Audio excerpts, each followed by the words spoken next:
गणेशाय नमः। ओम श्री सीतारामचंद्राभ्याम नमः। श्रीमद् वाल्मीकि रामायण अयोध्या कांड सर्ग 24 से 26।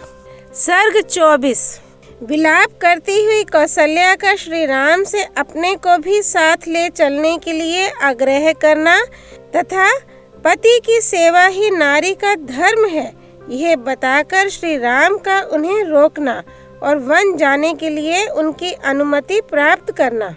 कौशल्या ने जब देखा कि श्री राम ने पिता की आज्ञा के पालन का ही दृढ़ निश्चय कर लिया है, तब वे आंसुओं से रुंधी हुई गदगद वाणी में धर्मात्मा श्री राम से इस प्रकार बोली।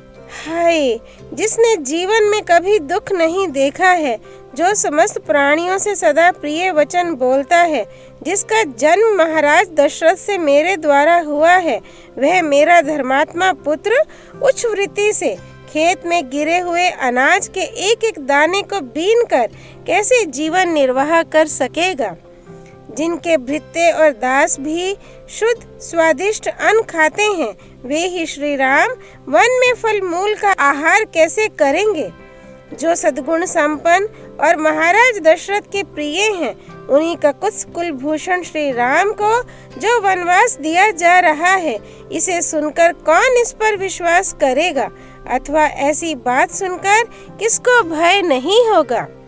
श्री राम निश्चय ही इस जगत में दैव सबसे बड़ा बलवान है, उसकी आज्ञा सबके ऊपर चलती है, वही सबको सुख दुख से संयुक्त करता है, क्योंकि उसी के प्रभाव में आकर तुम्हारे जैसा लोकप्रिय मनुष्य भी वन को जाने को उद्यत है। परंतु बेटा, तुमसे बिछुड़ जाने पर यहाँ मुझे शोक की अनुपम एवं बहुत बड़ी हुई आग उसी तरह जलाकर भस्म कर डालेगी, जैसे ग्रीष्म ऋतु में दावानल सूखी लकड़ियों और घास फूस को जला डालता है। शोक की यह आग मेरे अपने ही मन में प्रकट हुई है।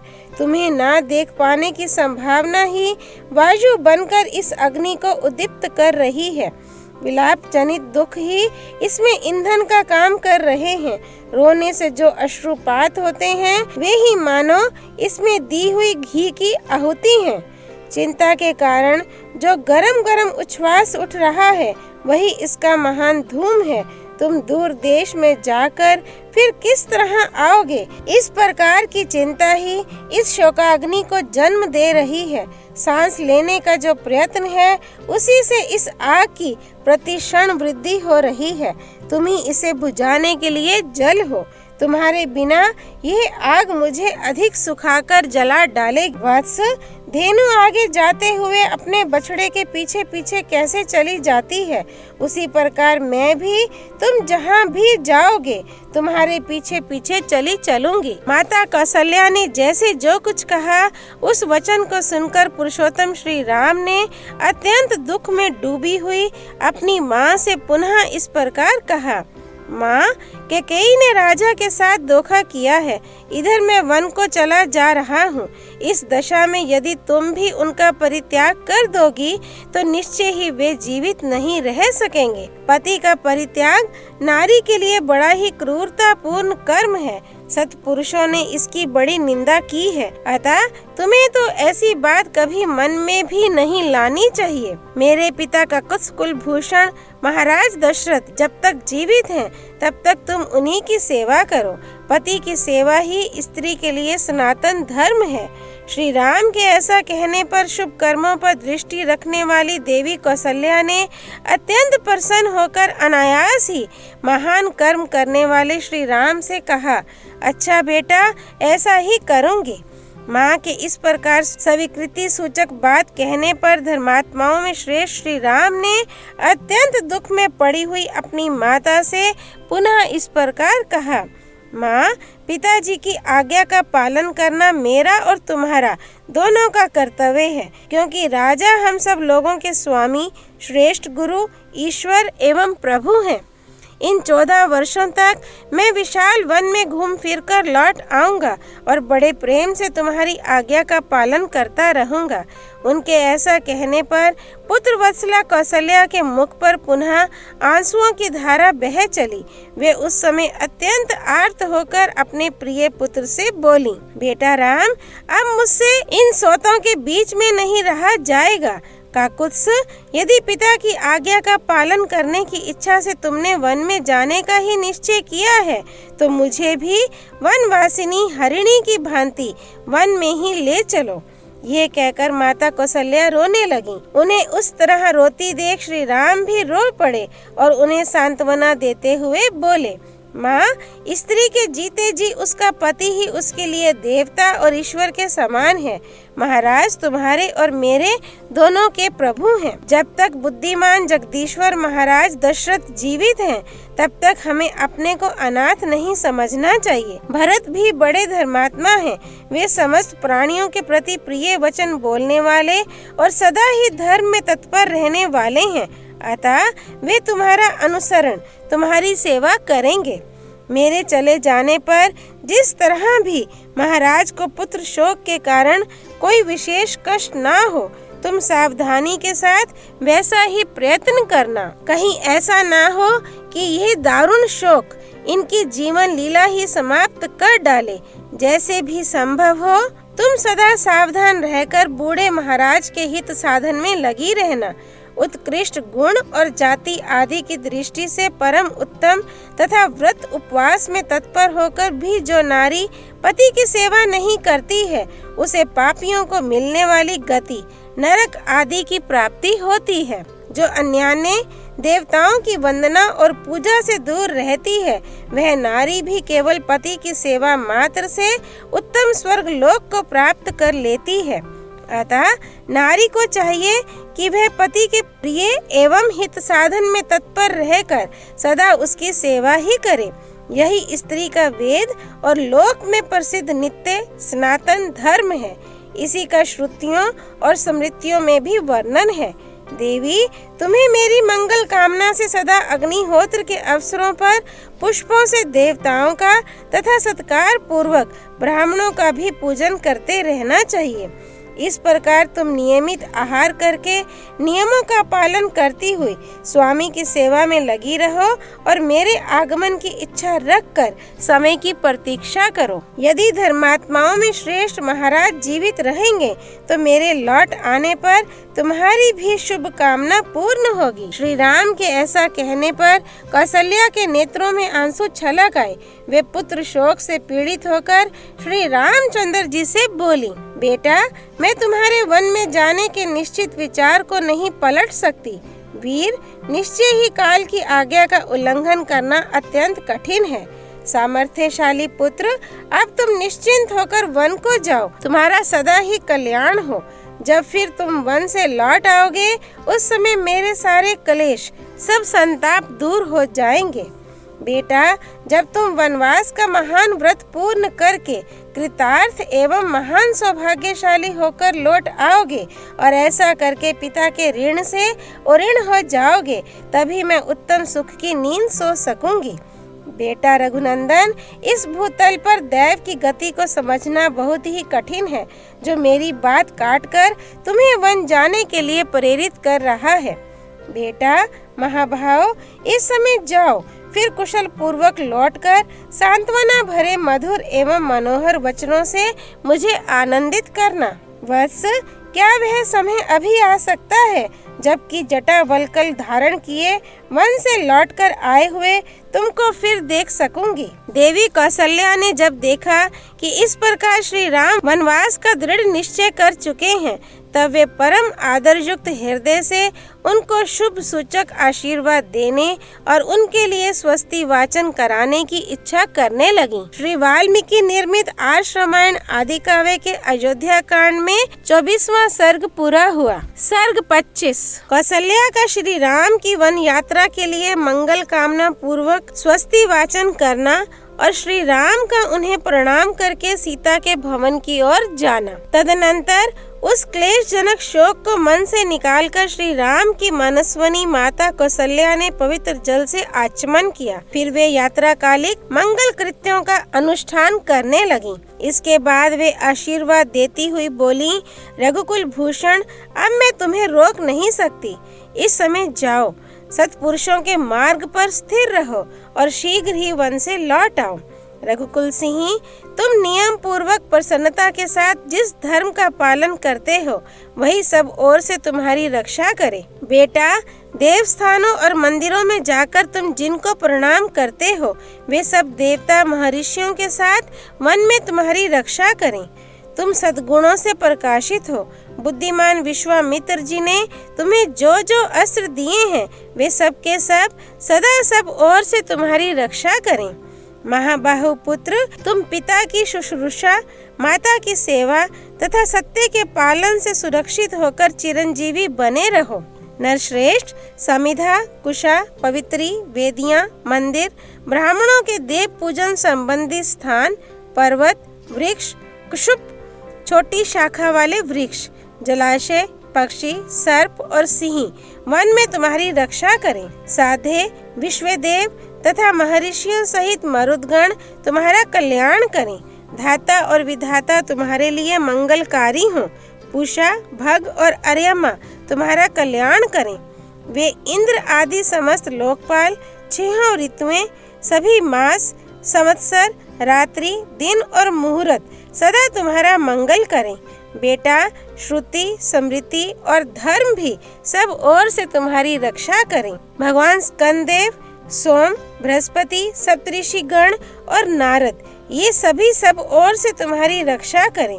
बेटा, वे प्रसिद्ध सिद्धगण, दिशाएं और दिक्पाल मेरी की हुई स्तुति से संतुष्ट हो उस वन में सदा सब ओर से तुम्हारी रक्षा करें। समस्त पर्वत, समुद्र, राजा वरुण, द्युलोक, अंतरिक्ष, पृथ्वी, वायु, चराचर प्राणी, समस्त नक्षत्र, देवताओं सहित ग्रह, दिन और रात तथा दोनों संध्याएं ये सब के सब वन में जाने पर सदा तुम्हारी रक्षा करें। 6 ऋतुएं, अन्यान्य मास, संवत्सर, कला और काष्ठा ये सब तुम्हें कल्याण प्रदान करें। मुनि का वेश धारण करके उस विशाल वन में विचरते हुए तुझ बुद्धिमान पुत्र के लिए समस्त देवता और दैत्य सदा सुखदायक हों। बेटा, तुम्हें भयंकर राक्षसों, क्रूर कर्मा पिशाचों तथा समस्त मांस भक्षी जंतुओं से कभी भय न हो। वन में जो मेंढक या वानर, बिच्छू, डांस, मच्छर, पर्वतीय सर्प और कीड़े होते हैं वे उस गहन वन में तुम्हारे लिए हिंसक न हो। पुत्र, बड़े बड़े हाथी, सिंह, व्याघ्र, रीछ, दाढ़ वाले अन्य जीव तथा विशाल सींग वाले भयंकर भैंसे वन में तुमसे द्रोह न करें। वत्स, इनके सिवा जो सभी जातियों में नर मांस भक्षी भयंकर प्राणी हैं वे मेरे द्वारा यहाँ पूजित होकर वन में तुम्हारी हिंसा न करें।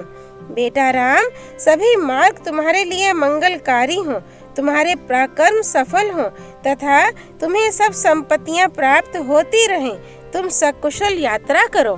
तुम्हें आकाशचारी प्राणियों से, भूतल के जीव जंतुओं से, समस्त देवताओं से तथा जो तुम्हारे शत्रु हैं उनसे भी सदा कल्याण प्राप्त होता रहे। श्री राम, शुक्र, सोम, सूर्य, कुबेर तथा यम ये मुझसे पूजित हो दंड कारण्य में निवास करते समय सदा तुम्हारी रक्षा करें। रघुनंदन, स्नान और आचमन के समय अग्नि, वायु, धूम तथा ऋषियों के मुख से निकले हुए मंत्र तुम्हारी रक्षा करें। समस्त लोकों के स्वामी ब्रह्मा, जगत के कारणभूत परब्रह्म, ऋषिगण तथा उनके अतिरिक्त जो देवता हैं वे सब के सब वनवास के समय तुम्हारी रक्षा करें। ऐसा कहकर विशाल लोचना यशस्विनी रानी कौशल्या ने पुष्पमाला और गंध आदि उपचारों से तथा अनुरूप स्तुतियों द्वारा देवताओं का पूजन किया। उन्होंने श्री राम की मंगल कामना से अग्नि को लाकर एक महात्मा ब्राह्मण के द्वारा उसमें विधि पूर्वक होम करवाया। श्रेष्ठ नारी महारानी कौशल्या ने घी, श्वेत, पुष्प और माला, समिधा तथा सरसों आदि वस्तुएं ब्राह्मण के समीप रखवा दी। पुरोहित जी ने समस्त उपद्रवों की शांति और आरोग्य के उद्देश्य से विधि पूर्वक अग्नि में होम करके हवन से बचे हुए हविष्य के द्वारा होम की वेदी से बाहर 10 दिशाओं में इंद्र आदि लोकपालों के लिए बलि अर्पित की। तदनंतर स्वस्ति वाचन के उद्देश्य से ब्राह्मणों को मधु, दही, अक्षत और घृत अर्पित करके वन में श्री राम का सदा मंगल हो, इस कामना से कौशल्या जी ने उन सब से स्वस्त्यन संबंधी मंत्रों का पाठ करवाया। इसके बाद यशस्विनी श्री राम माता ने उन विप्रवर पुरोहित जी को उनकी इच्छा के अनुसार दक्षिणा दी और श्री रघुनाथ जी से इस प्रकार कहा। वृत्रासुर का नाश करने के निमित्त सर्वदेव वंदित सहस्त्र नेत्रधारी इंद्र को जो मंगलमय आशीर्वाद प्राप्त हुआ था, वही मंगल तुम्हारे लिए भी हो। पूर्व काल में विनता देवी ने अमृत लाने की इच्छा वाले अपने पुत्र गरुड़ के लिए जो मंगल कृत्य किया था, वही मंगल तुम्हें भी प्राप्त हो। अमृत की उत्पत्ति के समय दैत्यों का संहार करने वाले वज्रधारी इंद्र के लिए माता अदिति ने जो मंगलमय आशीर्वाद दिया था, वही मंगल तुम्हारे लिए भी सुलभ हो। श्री राम 3 पगों को बढ़ाते हुए अनुपम तेजस्वी भगवान विष्णु के लिए जो मंगलाशंसा की गई थी, वही मंगल तुम्हारे लिए भी प्राप्त हो। महाबाहो, ऋषि, समुद्र, द्वीप, वेद, समस्त लोक और दिशाएं तुम्हें मंगल प्रदान करें, तुम्हारा सदा शुभ मंगल हो। इस प्रकार आशीर्वाद देकर विशाल लोचना भामिनी कौशल्या ने पुत्र के मस्तक पर अक्षत रखकर चंदन और रोली लगाई तथा सब मनोरथों को सिद्ध करने वाली विशल्य करणी नामक शुभ औषधि लेकर रक्षा के उद्देश्य से मंत्र पढ़ते हुए उसको श्री राम के हाथ में बांध दिया। फिर उसमें उत्कर्ष लाने के लिए मंत्र का जप भी किया। तदनंतर दुख के अधीन हुई कौशल्या ने ऊपर से प्रसन्न सी होकर मंत्रों का स्पष्ट उच्चारण भी किया। उस समय वे वाणी मात्र से ही मंत्रोच्चारण कर सकी, हृदय से नहीं, क्योंकि हृदय श्री राम के वियोग की संभावना से व्यथित था। इसीलिए वे खेद से गदगद लड़खड़ाती हुई वाणी से मंत्र बोल रही थीं।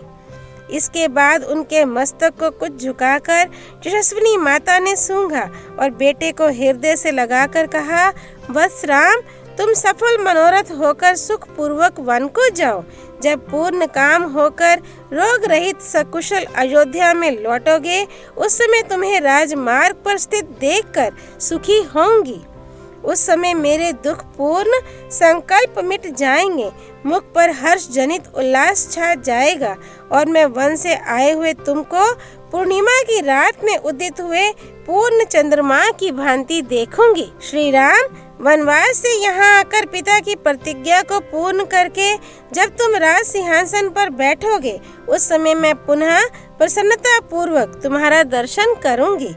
अब जाओ और वनवास से यहाँ लौटकर राजोचित मंगलमय वस्त्राभूषणों से विभूषित हो। तुम सदा मेरी बहू सीता की समस्त कामनाएं पूर्ण करते रहो।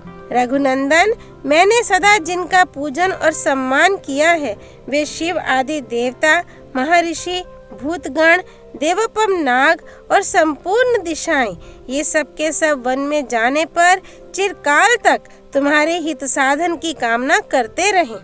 इस प्रकार माता ने नेत्रों में अत्यंत आंसू भरकर विधि पूर्वक वह स्वस्ति वाचन कर्म पूर्ण किया। फिर श्री राम की परिक्रमा की और बारंबार उनकी ओर देखकर उन्हें छाती से लगाया। देवी कौशल्या ने जब श्री राम की प्रदक्षिणा कर ली, तब महायशस्वी रघुनाथ जी बारंबार माता के चरणों को दबाकर प्रणाम करके माता की मंगल कामना जनित उत्कृष्ट शोभा से संपन्न हो सीता जी के महल की ओर चल दिए। श्री वाल्मीकि निर्मित आर्ष रामायण आदि काव्य के अयोध्या कांड में 25वां सर्ग पूरा हुआ। सर्ग 26। श्री राम को उदास देखकर सीता का उनसे इसका कारण पूछना और श्री राम का पिता की आज्ञा से वन में जाने का निश्चय बताते हुए सीता को घर में रहने के लिए समझाना। धर्मिष्ठ मार्ग पर स्थित हुए श्री राम माता द्वारा स्वस्ति वाचन कर्म संपन्न हो जाने पर कौशल्या को प्रणाम करके वहां से वन के लिए प्रस्थित हुए। उस समय मनुष्यों की भीड़ से भरे हुए राजमार्ग को प्रकाशित करते हुए राजकुमार श्री राम अपने सद्गुणों के कारण लोगों के मन को मथने से लगे। ऐसे गुणवान श्री राम को वनवास दिया जा रहा है, ये सोचकर वहां के लोगों का जी कचोटने लगा। तपस्विनी विदेह नंदिनी सीता ने अभी तक वह सारा हाल नहीं सुना था। उनके हृदय में यही बात समाई हुई थी कि मेरे पति का युवराज पद पर अभिषेक हो रहा होगा। विदेह राजकुमारी सीता सामयिक कर्तव्यों तथा राजधर्मों को जानती थी, अतः देवताओं की पूजा करके प्रसन्न चित्त से श्री राम के आगमन की प्रतीक्षा कर रही थी। इतने में ही श्री राम ने अपने भली भांति सजे सजाए अंतःपुर में, जो प्रसन्न मनुष्यों से भरा हुआ था, प्रवेश किया। उस समय लज्जा से उनका मुख कुछ नीचा हो रहा था। सीता उन्हें देखते ही आसन से उठकर खड़ी हो गईं। उनकी अवस्था देखकर कांपने लगी और चिंता से व्याकुल इंद्रियों वाले अपने उन शोक संतप्त पति को निहारने लगी। धर्मात्मा श्री राम सीता को देखकर अपने मानसिक शोक का वेग सहन न कर सके, अतः उनका वह शोक प्रकट हो गया। उनका मुख उदास हो गया था, उनके अंगों से पसीना निकल रहा था। वे अपने शोक को दबाए रखने में असमर्थ हो गए थे। उन्हें इस अवस्था में देखकर सीता दुख से संतप्त हो उठी और बोली, प्रभु, इस समय ये आपकी कैसी दशा है? रघुनंदन, आज बृहस्पति देवता संबंधी मंगलमय पुष्य नक्षत्र है जो अभिषेक के योग्य है। उसकी पुष्य नक्षत्र के योग में विद्वान ब्राह्मणों ने आपका अभिषेक बताया है। ऐसे समय में जबकि आपको प्रसन्न होना चाहिए था, आपका मन इतना उदास क्यों है? मैं देखती हूँ इस समय आपका मनोहर मुख जल के फेन के समान उज्जवल तथा 100 तीलियों वाले श्वेत छत्र से आच्छादित नहीं है, अतएव अधिक शोभा नहीं पा रहा है। कमल जैसे सुंदर नेत्र धारण करने वाले आपके इस मुख पर चंद्रमा और हंस के समान श्वेत वर्ण वाले 2 श्रेष्ठ चमरों द्वारा हवा नहीं की जा रही है। नरश्रेष्ठ, प्रवचन कुशल वंदी, सूत और मागध जन आज अत्यंत प्रसन्न हो अपने मांगलिक वचनों द्वारा आपकी स्तुति करते नहीं दिखाई देते हैं। वेदों के पारंगत विद्वान ब्राह्मणों ने आज मूर्धाभिषिक्त हुए आपके मस्तक पर तीर्थोदक मिश्रित मधु और दधि का विधि पूर्वक अभिषेक नहीं किया। मंत्री, सेनापति आदि सारी प्रकृतियां, वस्त्राभूषणों से विभूषित मुख्य मुख्य सेठ साहूकार तथा नगर और जनपद के लोग आज आपके पीछे पीछे चलने की इच्छा नहीं कर रहे हैं। इसका क्या कारण है? सुनहरे साज बाज से सजे हुए 4 वेगशाली घोड़ों से जुता हुआ श्रेष्ठ पुष्प रथ, पुष्प भूषित केवल भ्रमणोपयोगी रथ आज आपके आगे आगे क्यों नहीं चल रहा है? वीर, आपकी यात्रा के समय समस्त शुभ लक्षणों से प्रशंसित तथा काले मेघ वाले पर्वत के समान विशालकाय तेजस्वी गजराज आज आपके आगे क्यों नहीं दिखाई देता है? प्रिय दर्शन वीर, आज आपके सुवर्ण जटित भद्रासन को सादर हाथ में लेकर अग्रगामी सेवक आगे जाता क्यों नहीं दिखाई देता है? जब अभिषेक की सारी तैयारी हो चुकी है, ऐसे समय में आपकी यह क्या दशा हो रही है? आपके मुख की कांति उड़ गई है, ऐसा पहले कभी नहीं हुआ था। आपके चेहरे पर प्रसन्नता का कोई चिन्ह नहीं दिखाई देता है, इसका क्या कारण है? इस प्रकार विलाप करती हुई सीता से रघुनंदन श्री राम ने कहा, सीते, आज पूज्य पिताजी मुझे वन में भेज रहे हैं। महान कुल में उत्पन्न, धर्म को जानने वाली तथा धर्म परायणे जनक नंदिनी, जिस कारण ये वनवास आज मुझे प्राप्त हुआ है, वह कर्मशः बताता हूँ, सुनो। मेरे सत्य प्रतिज्ञ पिता महाराज दशरथ ने माता कैकेयी को पहले कभी 2 महान वर दिए थे। इधर जब महाराज के उद्योग से मेरे राज्याभिषेक की तैयारी होने लगी, तब कैकेयी ने उस वरदान की प्रतिज्ञा को याद दिलाया और महाराज को धर्मता अपने काबू में कर लिया। इससे विवश होकर पिताजी ने भरत को तो युवराज के पद पर नियुक्त किया और मेरे लिए दूसरा वर स्वीकार किया, जिसके अनुसार मुझे 14 वर्षों तक दंडकारण्य में निवास करना होगा। इस समय मैं निर्जन वन में जाने के लिए प्रस्थान कर चुका हूँ और तुमसे मिलने के लिए यहाँ आया हूँ। तुम भरत के समीप कभी मेरी प्रशंसा ना करना, क्योंकि समृद्धिशाली पुरुष दूसरे की स्तुति नहीं सहन कर पाते हैं। इसीलिए कहता हूँ कि तुम भरत के सामने मेरे गुणों की प्रशंसा ना करना। विशेषतः तुम्हें भरत के समक्ष अपनी सखियों के साथ भी बारंबार मेरी चर्चा नहीं करनी चाहिए, क्योंकि उनके मन के अनुकूल बर्ताव करके ही तुम उनके निकट रह सकती हो। सीते, राजा ने उन्हें सदा के लिए युवराज पद दे दिया है, इसलिए तुम्हें विशेष प्रयत्न पूर्वक उन्हें प्रसन्न रखना चाहिए, क्योंकि अब वे ही राजा होंगे। मैं भी पिताजी की उस प्रतिज्ञा का पालन करने के लिए आज ही वन को चला जाऊंगा। मनस्विनी, तुम धैर्य धारण करके रहना। कल्याणी, निष्पाप सीते, मेरे मुनिजन सेवित वन को चले जाने पर तुम्हें प्रायः व्रत और उपवास में संलग्न रहना चाहिए। प्रतिदिन सवेरे उठकर देवताओं की विधि पूर्वक पूजा करके तुम्हें मेरे पिता महाराज दशरथ की वंदना करनी चाहिए। मेरी माता कौशल्या को भी प्रणाम करना चाहिए। एक तो वे बूढ़ी हुई, दूसरे दुख और संताप ने उन्हें दुर्बल कर दिया है, अतः धर्म को ही सामने रखकर तुमसे वे विशेष सम्मान पाने के योग्य हैं। जो मेरी शेष माताएं हैं, उनके चरणों में भी तुम्हें प्रतिदिन प्रणाम करना चाहिए, क्योंकि स्नेह, उत्कृष्ट प्रेम और पालन पोषण की दृष्टि से सभी माताएं मेरे लिए समान हैं। भरत और शत्रुघ्न मुझे प्राणों से भी बढ़कर प्रिय हैं, अतः तुम्हें उन दोनों को विशेषतः अपने भाई और पुत्र के समान देखना और मानना चाहिए। विधेय नंदिनी, तुम्हें भरत की इच्छा के विरुद्ध कोई काम नहीं करना चाहिए, क्योंकि इस समय वे मेरे देश और कुल के राजा हैं। अनुकूल आचरण के द्वारा आराधना और प्रयत्न पूर्वक सेवा करने पर राजा लोग प्रसन्न होते हैं तथा विपरीत बर्ताव करने पर वे कुपित हो जाते हैं।